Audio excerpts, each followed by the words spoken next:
Prominently.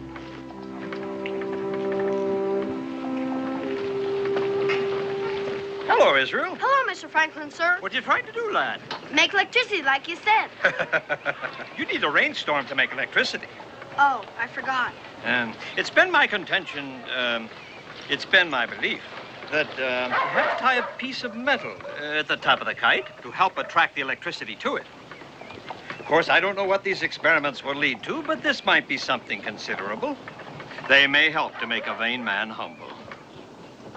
You wouldn't mind telling me the story again, would you? Well, if you think it bears repeating. Well, sure, if I'm supposed to make electricity. Well, I was too embarrassed to walk around Philadelphia carrying a child's kite, so I decided to take my son William with me. So they wouldn't think you turned childish. Exactly. Well, we tied a piece of metal to the top of the kite, put a metal key at the bottom on the string, and off we went into the country. So people wouldn't think. People wouldn't think that I had turned... childish. Exactly. Well, in the rainstorm, the string got wet, and the electricity passed over it. The kite got up in the rain cloud. The electricity was attracted to the piece of metal. It came down through the string, touched the metal key at the bottom, and sparks. Exactly. As soon as it rains, can we make electricity? I don't see why not, Master Boone. Mr. Franklin, Mr. Franklin. Yes, Sally, yes? Oh, Mr. Franklin, the soldiers, they've come to the house. Calmly, Sally, calmly. Come along, children, come along.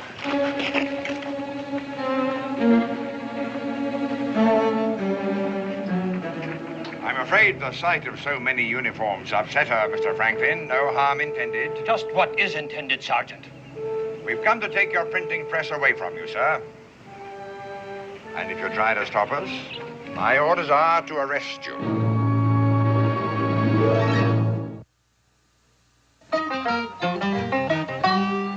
Daniel Boone was a man, yes, a big man, with an eye like an eagle and as tall as a mountain was he. Daniel Boone was a man, yes, a big man. He was brave, he was fearless, and as tough as a mighty oak tree. From the coonskin cap on the top of old Dan to the heel of his rawhide shoe, the rippin'est, roaring'est, fighting'est man the frontier ever knew. Daniel Boone was a man, yes, a big man, and he fought for America to make all Americans free. Daniel Boone. And furthermore, for printing and causing to be circulated in and around the colony of Pennsylvania such seditious, inflammatory, and rebellious pamphlets, it is the decision of the colonial governor that His Majesty's troops shall be directed to confiscate said printing press until further notice. Signed, the Honorable William Denny, His Majesty's Governor of Pennsylvania. You know, Sergeant, if Your Majesty continues to treat us as treacherous, conspiring rebels, he may prove himself to be right. I'm only doing my job, sir. Yes, of course you are. Hey, you watch where you're going. All right, get this wagon rolling. Now, Daniel, you heard, eh? Yep. Hey, Paul, where's Cully and Walt? And the others? The wagon and supplies. Well, we can't get them without English pounds. They stopped me at the warehouse. Said there's a new law. You can't buy any supplies with furs or anything unless you use their currency. What? No pounds, no supplies. What are we going to do, Paul? Do? I'll tell you what we're going to do, young sir. We're going to sit down and think this thing through. Now, this has been a very bad day for both of us, Daniel. In fact, the only encouraging thing about it is the ham that you brought for dinner. Well, many a meal has been lost for want of meat. Come along, son. Come along.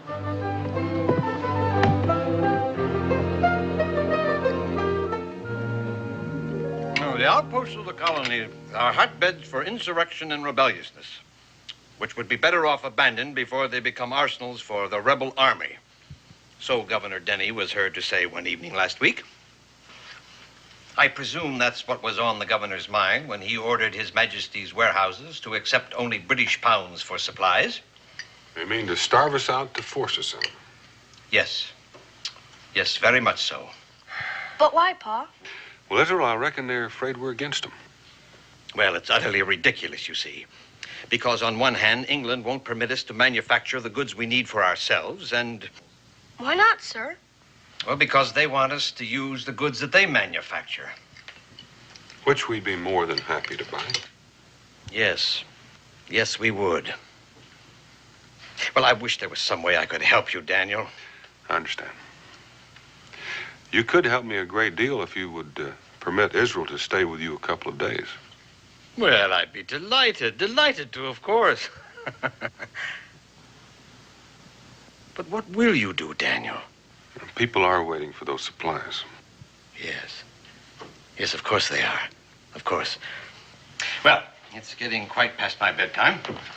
I presume you'll want to discuss your long journey with your son. Yes, sir, indeed I will. Now, you're sure about... Oh, no trouble at all. It's a pleasure having him here, actually. Well, good night to you both. Good night, Doctor. Night, Doctor. Good night. Now, Israel, you're going to behave yourself, because Dr. Franklin is getting old. Yes, Pa. I'll be back before sundown tomorrow. Pa, isn't this a wonderful house? I mean, there's so many rooms and windows and everything.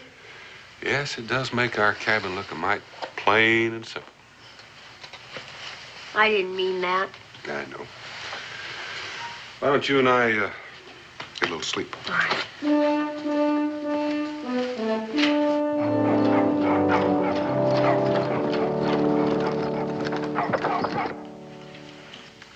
Give me it!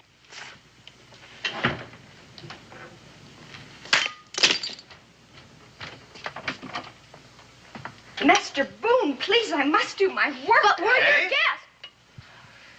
Mr. Franklin, sir.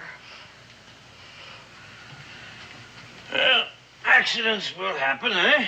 No matter. I'm sorry, sir. You can deduct it from my wages. But it was my fault, sir. I have to do my chores. Chores? He thinks he has to do chores, sir, like a servant or something. I've tried to tell him he and his father were your guests, and... No matter. I have to do my chores. You see, sir, that's how all this happened. We was fighting over who does the cleaning of the china. She's right, Master Boone. You and your father are my guests here, you know.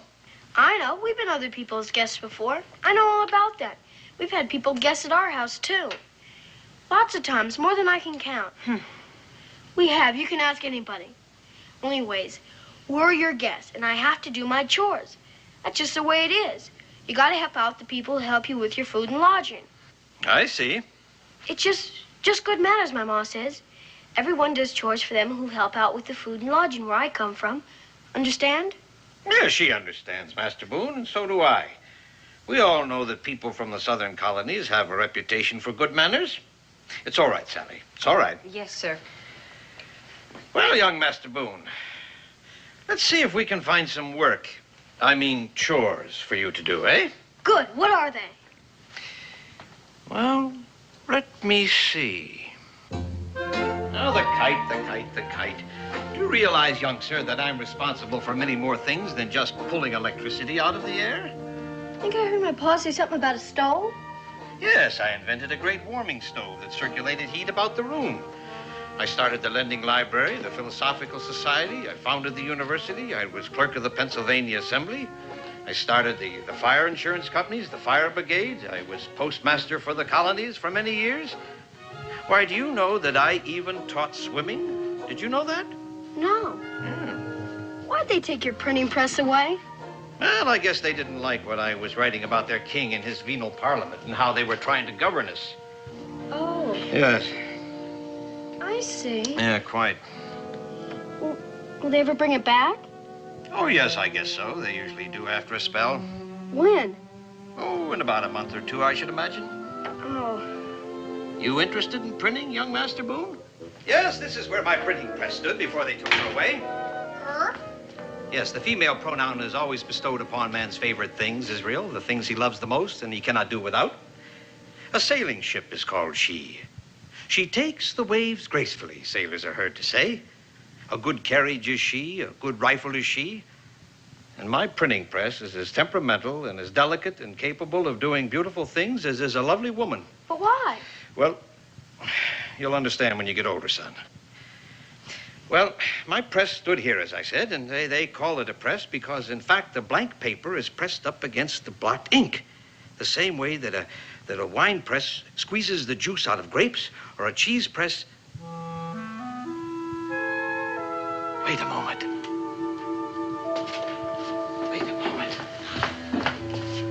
My printing press works the same way that this cheese press works. As a matter of fact, if I wanted to, I could probably get this thing to work. We could? Yes. It would take a little fixing, of course. Well, the cheese press doesn't come down low enough, but we could put wooden blocks in here to raise it up, and then the type would be locked in. We could slip a piece of metal between the paper and the type. We would have a uniform impression, and therefore we could print. You could? Yes.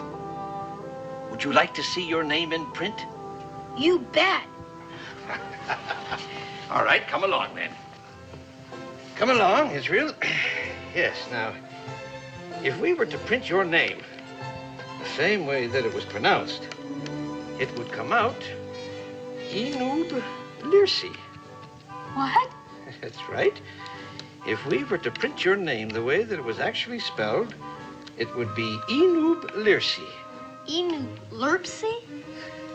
But you spelled my name upside down and backwards, too. Upside down and backwards. Come around and look. Oh, I see. Now my name is spelled right. I mean, you have to put everything, all the letters and words, upside down and backwards before you can print them? Everything. Can you really get that to work like a printing press? Yes, I think so. With a little ingenuity, which in all immodesty I admit to having. Could you please, I'd consider it a big favor, print my name on a piece of paper? You see, I'd never seen my name printed before. I'd keep it forever and I'd take it wherever I go. Well... You can't really get it to work, can you? Yes. Yes, I think I can, young man, but the insurmountable problem is that we have no ink. No ink? No ink. You saw the soldiers pouring the ink out of the bottles when they took away the printing press.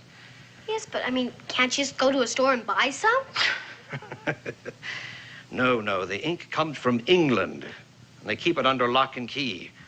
And they give it only to printers who promise not to print rebellious or seditious pamphlets. Oh. I've been experimenting with several recipes for ink, but unfortunately, I've not been very successful. I've tried everything, but nothing seems to work. The ink isn't black enough. I've used rainwater and alum, and gum arabic, sugar, logwood chips. I've boiled it and strained it, but nothing seems to work. It doesn't hold the paper. The black just seems to fade away. Oh.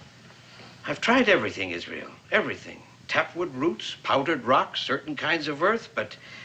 It all fades away. Yes. I guess I better get back with my chores. I'm sorry, Master Boone. That's all right, Mr. Franklin, sir. Pa! Pedro, you been behaving yourself? Yes, Pa, honest. That's good. I'd like to talk with Dr. Franklin. Yes, Pa. Well, have you devised a plan? We've arranged for a fire. A fire? There's a wreck of an old hull tied alongside the wharf right next to one of His Majesty's schooners. While the guards are trying to put out the fire, we'll be loading a wagon. We have a fair chance of making it. Do you realize how many garrisons of troops there are between here and the Cumberland Gap, Daniel? Yes, I do, and we'll have to take the long way around. Of course, we'll just be traveling at night. It sounds risky to me, Daniel. Very risky indeed. Once we have the wagon loaded, the men are on their way, I'll come back for Israel. Getting those supplies out of here and taking them past the guards is a very dangerous plan, Daniel. Well, if there's some other way to do it, Dr. Franklin, I'll do it.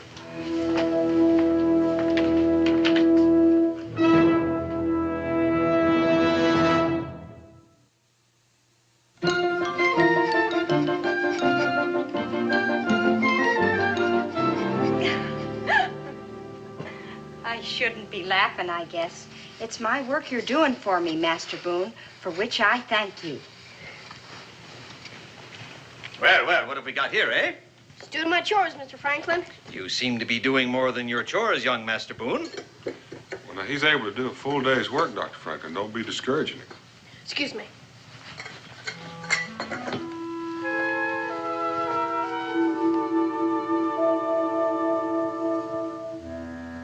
There's nothing so black as lampblack. Daniel, go out and get your supplies. Get a whole wagon load of supplies, and with money. Money? Well, where are we going to get it? We're going to print our own. But I thought...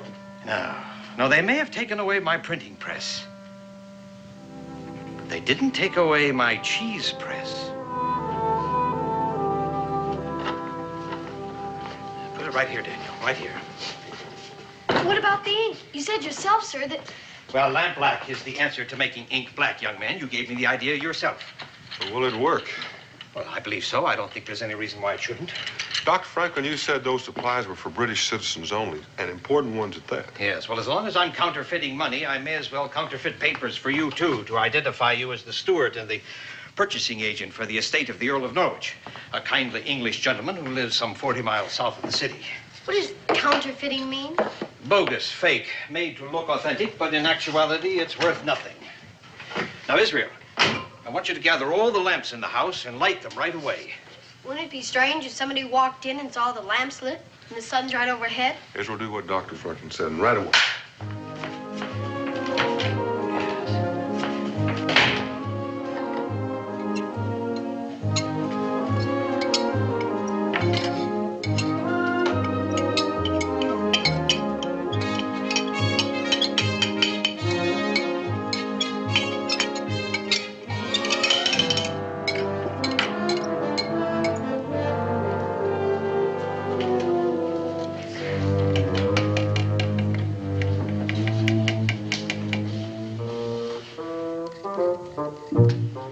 Think it'll work, Pa? Think you can really make money? What's that? What's that you're whispering over there, young man? Nothing, sir. Think I'm a foolish old man, do you, huh? No, sir. Huh? Don't think I can print money like this, do you, huh? Well, And don't forget, young man, I am the man who brought the electrical fire from the sky. yes, sir.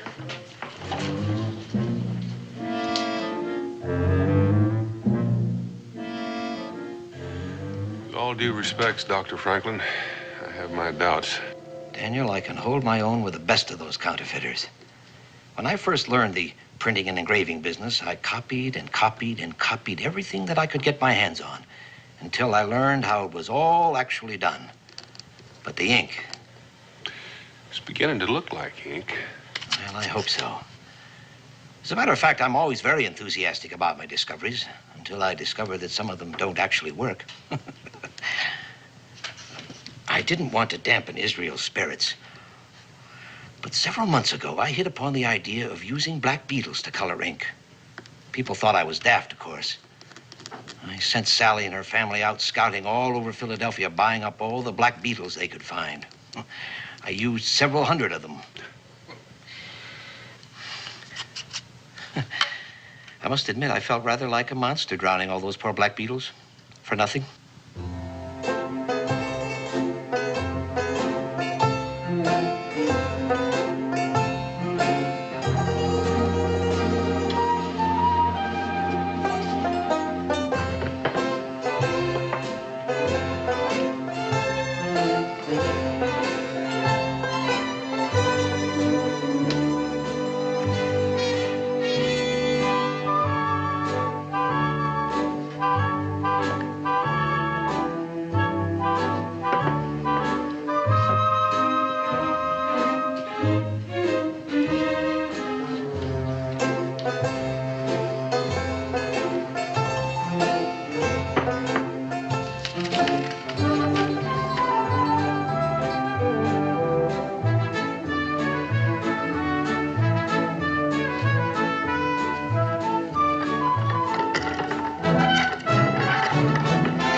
George.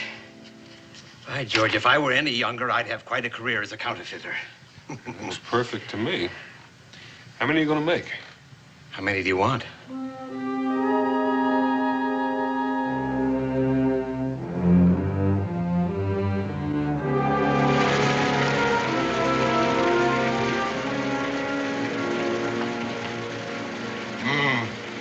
I would have preferred that it hadn't rained tonight. Might prevent this ink from drying quickly. Well, I'm sure they'll dry just fine.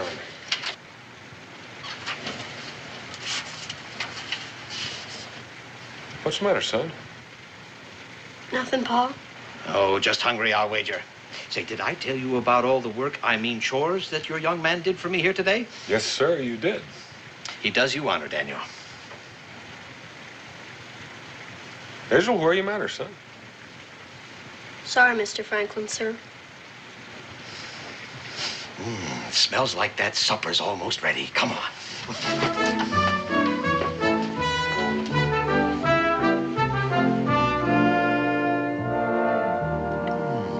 Delightfully savory, this smoked ham from your part of the country, Daniel. I shall make it last indefinitely. Yes, indeed. Next, I shall cook it in Madeira. I shall cook it in Madeira and call it ham bayonnaise. Then perhaps with brandy, known to ham lovers the world over as ham chambretin. Then perhaps with braised sauerkraut, sausages, and potatoes. And I shall call it ham à la saucienne. And then finally, I shall have ham and pastry, covered all over with pâté de foie gras and truffles, and wrapped in dough and baked. Yes, indeed. Yes, indeed, Master Boone. There are many adventurous ways one can cook foods. Mark my word. Yes, sir. Israel, is that all you can say? Well, it's just that I'm only used to having ham one or two ways. With lima beans or without lima beans. I'm sorry, Pa. Making money, counterfeit money. It's dishonest, isn't it? Yes. Yes, it is illegal and dishonest, sir. We shouldn't do it, should we?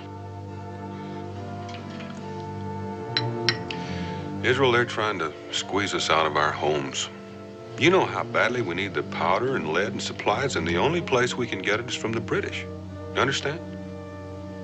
Yes, sir, but...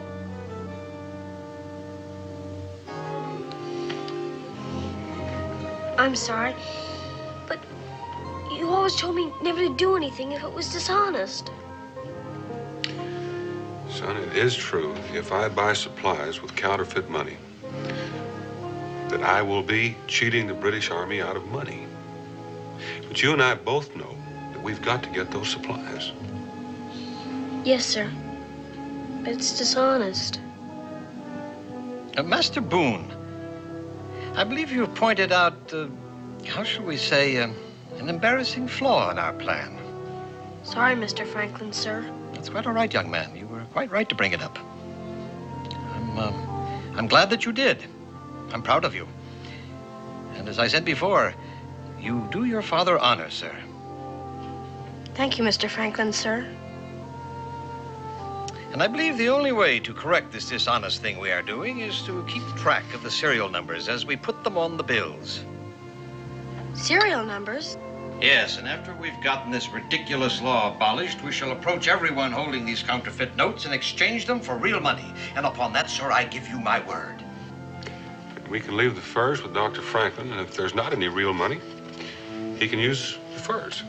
Now it's honest. Quite so, sir. Quite so.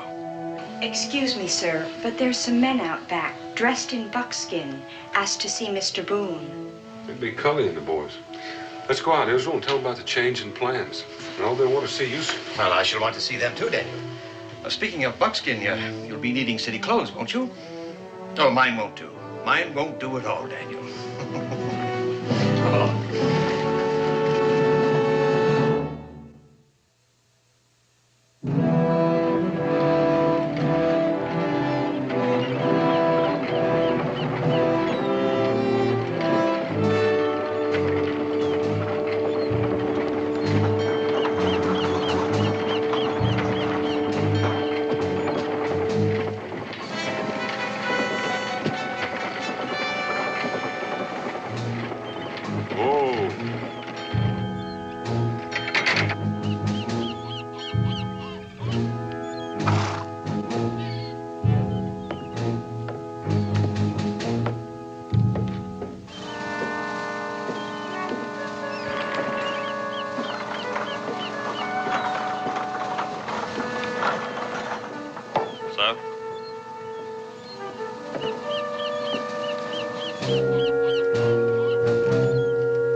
Follow me, sir.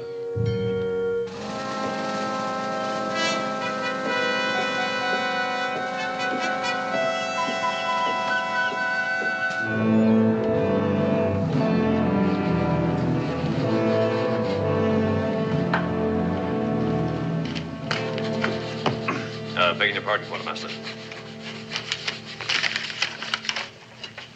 Quite proper, quite proper. How is his lordship, the Earl, these days? The Earl, fair, just fair.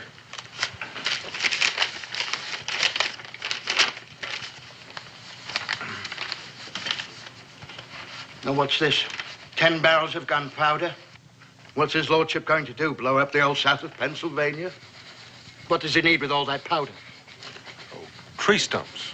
The meadows are full of stumps, and the Earl told me to blast them out, and blast them out I will. But that takes powder, and lots of it. I see.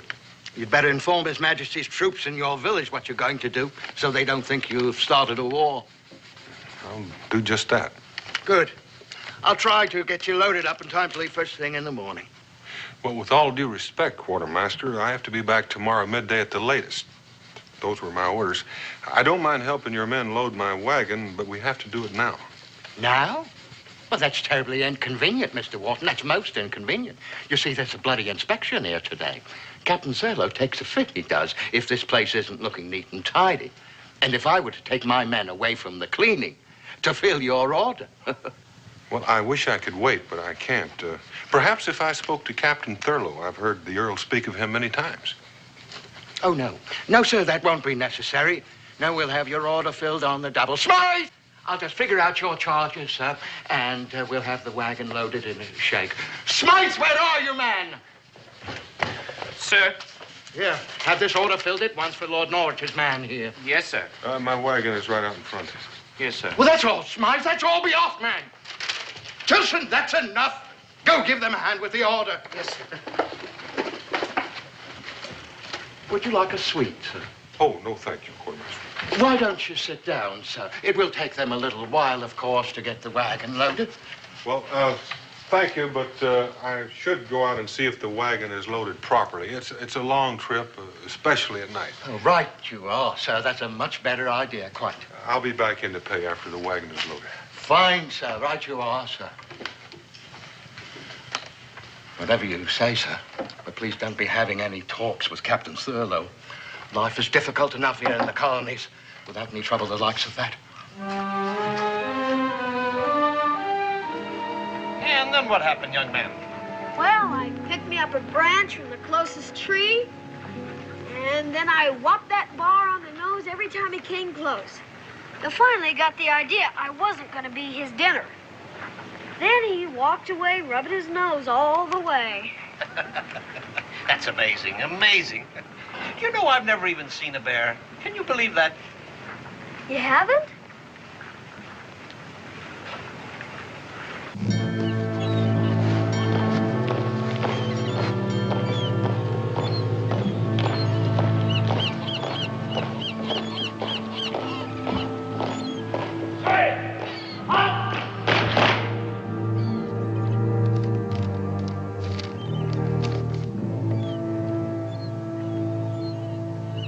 Mr. Wharton? Mr. Wharton, sir. The bill for your supplies. Quartermaster Owens has it all prepared. Yeah, sure.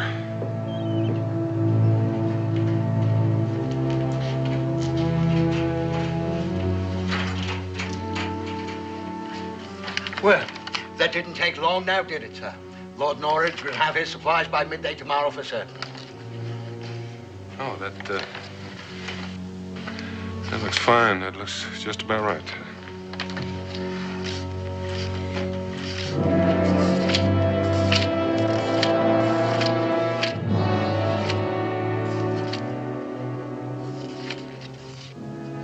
Thank you, sir.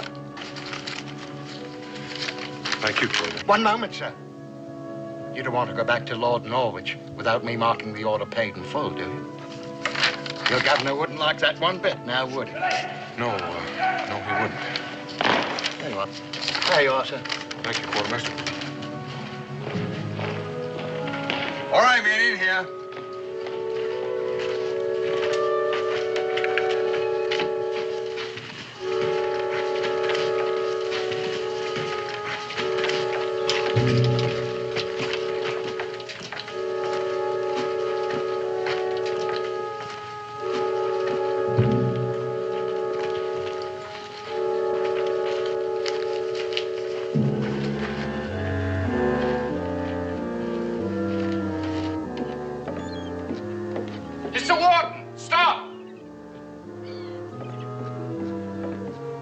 Compliments of Quartermaster Owen, sir, but you've paid £5 too much for the goods you've got.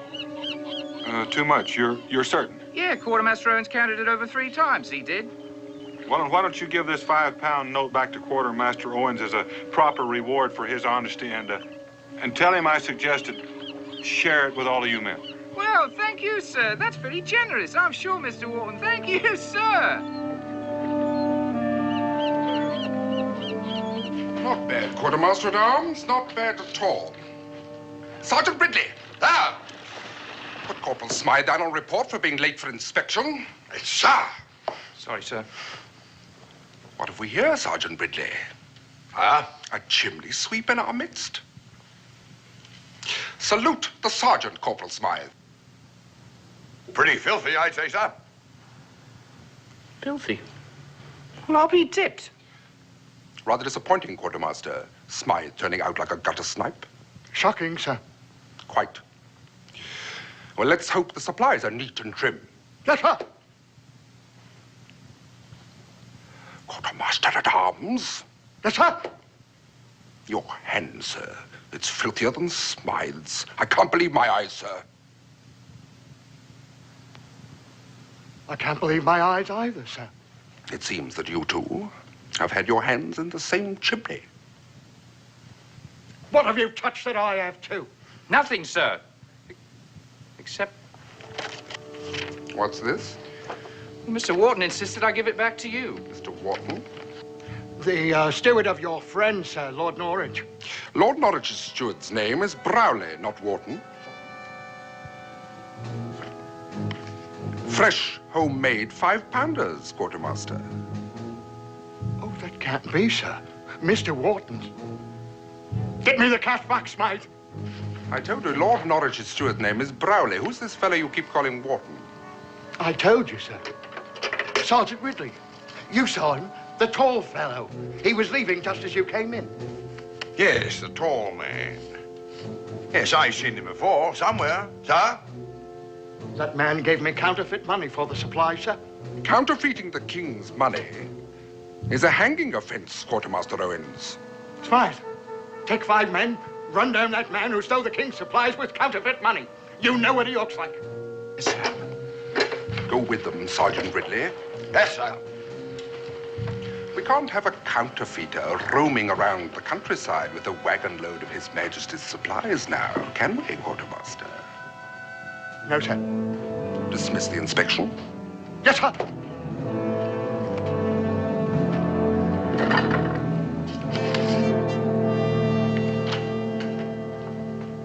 Well, what are you printing there, young Master Boone? Begging your pardon, Mr. Franklin, sir, but you'd laugh. Oh? Well, you'd have the right to laugh, too. Very well. Very well, young man. I was only trying to be of some assistance. You know, sir, half the fun of printing is doing it yourself. I understand, son. If my youngest son, Francis, had lived, he would have probably have said the same thing. Sorry, sir. Guess I wasn't being very neighborly. Well, let's see what you've printed then. Ah, Israel is the best shot in Boonesboro, eh? I told you, stupid. No, not at all, not at all. It's a marvelous beginning, actually. Shows boldness, a certain immodesty, a quality which is very much admired in the communities and the frontier like Boonesboro. Thank you, sir. You miss your home, do you? Yes, sir. Well, I understand. But you know, it's quite wonderful here in Philadelphia, Israel. All the great ships tying up at the wharves, and people from all the different countries of the world. Well, you'll be home soon, son. You'll be home soon.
Let's have those fresh horses, Cully, and fast.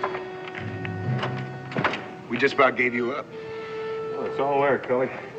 Looks like these horses have been running away from something. You don't say.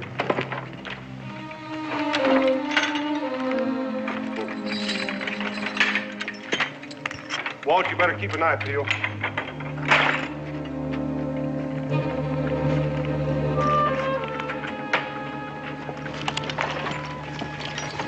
You got a barrel full of soldiers on your tail, Dan? Only 6 or 7. That's about 2 each. Not this time, because you're going to be hightailing it through the Cumberland Gap.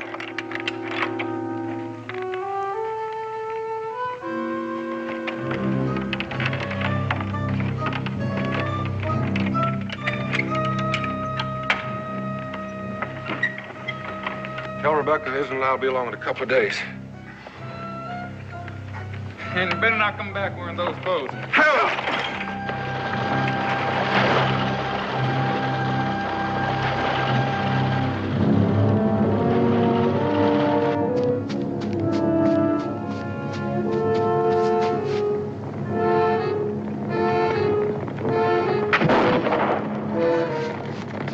There he is! After him!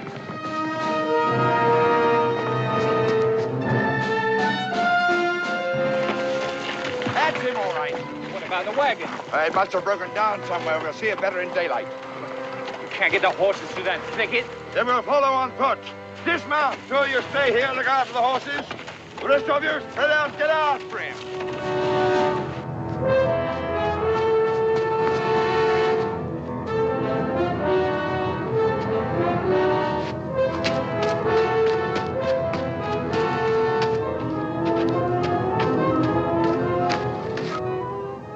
I know where I've seen that man before.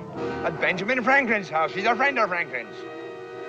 I better tell Captain Tuttle.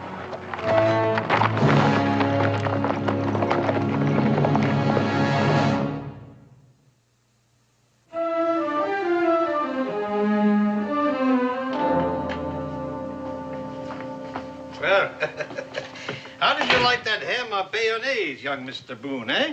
It's almost as good as with lima beans. Well, we'll clean up in here tomorrow, Israel. It's quite past your bedtime, you know. I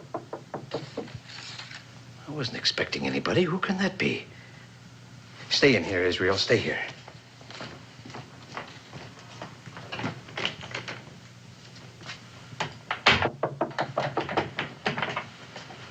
Answer the door, Sally. Yes, sir. Good evening. Please tell Mr. Franklin that I'd like to see him, would you? Tell him yourself, Captain. Quite. Sergeant Ridley, Sir. remain here and permit no one to leave the premises. Yes, sir. All right, you two, round to the back. Keep an eye on the back door. This young lady will show you the way, won't you? It's all right, Sally. It's all right. Yes, sir. Come along, Captain.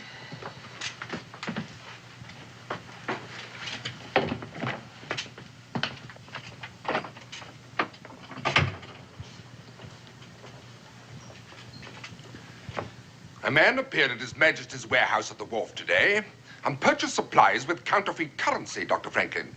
How enterprising of him, Captain. A hanging matter, Dr. Franklin. My man Ridley identified the man as a fellow seen entering your house. A man you addressed as your friend. He cannot, however, recall the name by which you addressed him. He was accompanied by a young boy, Ridley recalled. That would have been Tompkins, a friend of my son's, who was bringing my grandson to visit with me. Your man Ridley has a very good memory, Captain. Sergeant Ridley! Yes, sir. Was the man's name Tompkins? No, sir. Search the house, Sergeant Ridley. Yes, sir. Now, look here, Captain. You've got no right to be breaking in here. Perhaps Ridley's memory is better than yours, Dr. Franklin. I shall see to it that your superiors hear about this illegal conduct of yours by tomorrow morning's mail.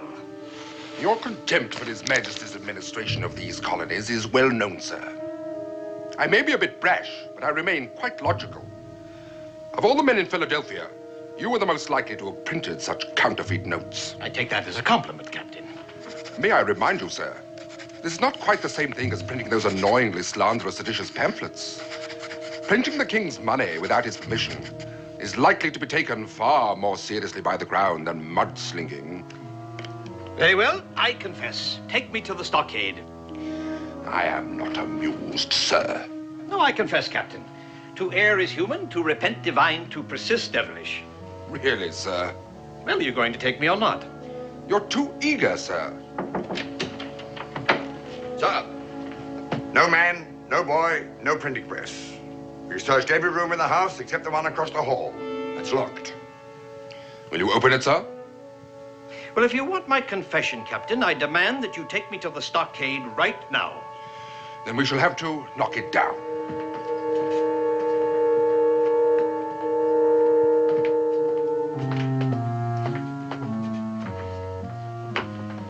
I will confess to counterfeiting those notes, Captain, only to Governor Denny himself. What are you trying to hide in here, sir? Nothing, sir. That is my workroom where I do my experiments. Sergeant Ridley's memory is so good, perhaps he can describe it to you. Will you or will you not open it, sir? If you forcibly enter that room, I will confess to nothing. Do you actually expect me to believe that you will confess? Really, sir, I've read your pamphlets. I wouldn't for a minute allow you to attempt any of your tricks on me. Knock it down.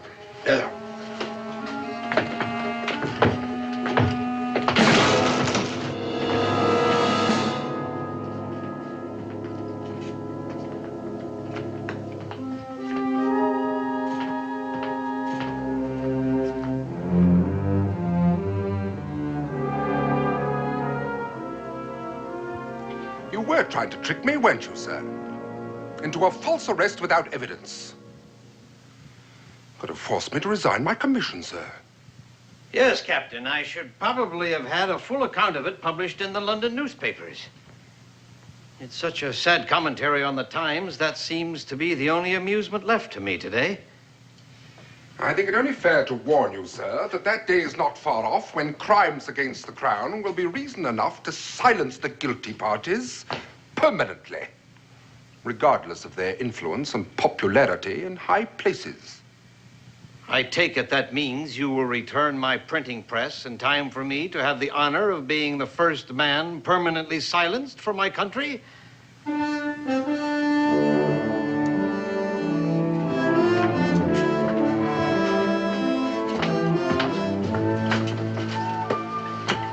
Would like to, sir.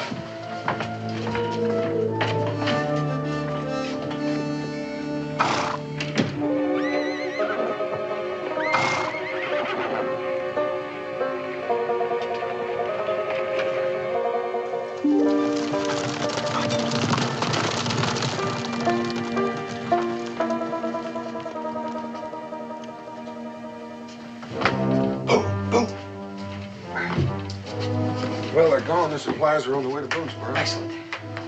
Where's Israel? Well, I don't know. You mean you don't know where he is? No. I left him in here when the soldiers arrived. Everything we were using to print the notes was scattered all over the room. When the soldiers broke in, I expected they would find Israel here and all the evidence, but he must have cleaned it up, as you can see. Evidently, the boys cleaned it up. But I don't know where he is.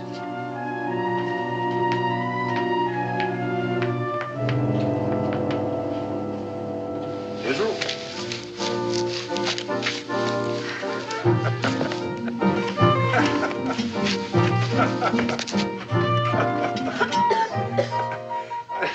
I taught him to hide in the chimneys during Indian attacks.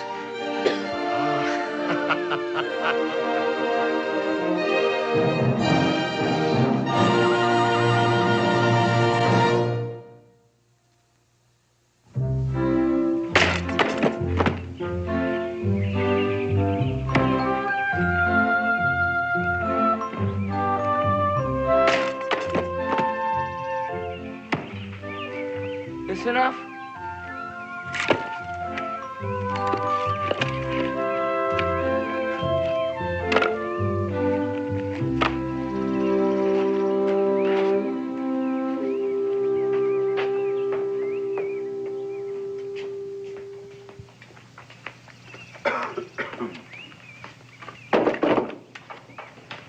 Zeke, Yes, sir?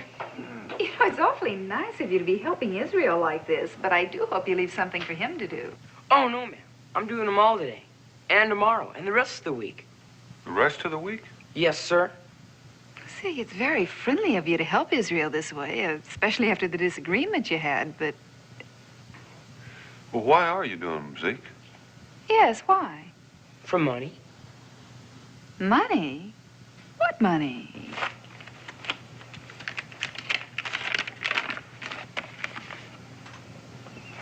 An Israel Boone £1 note? It's signed with Benjamin Franklin and has a real serial number on it.